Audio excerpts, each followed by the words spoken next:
हामी मुक्तिनाथको दर्शन गरेर निस्किँदैछौँ।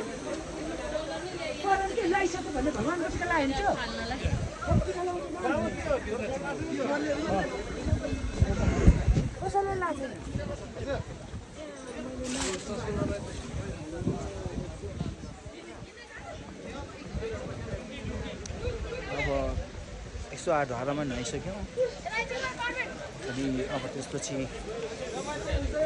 पूजापाठ भयो र अब हामी रिटर्न हुँदैछौँ।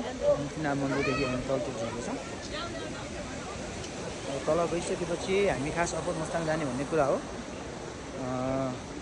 हाम्रो डट बाइक चाहिँ अलिक चेन स्पोक जाने जस्तो अलिकति चेन स्पोकेट चाहिँ बिग्रियो जस्तो छ। त्यसै कारणले अहिले हेरौँ कन्डिसन के छ। अमित भाइले माथि जान गाह्रो हुन्छ भन्दैछ। अनि हाम्रो रमेश दाइ र विराज भाइले चाहिँ अप्पर मुस्ताङ जाने भन्ने कुराहरू गरिराख्नु भएको छ। अब हेरौँ के हुन्छ एकचोटि। अब तल गएर सरसल्लाह हुन्छ। सरसल्लाह भइसकेपछि अप्पर मुस्ताङ जाने कि फर्किने भन्ने कुराहरू अब केही बेरमै थाहा हुन्छ।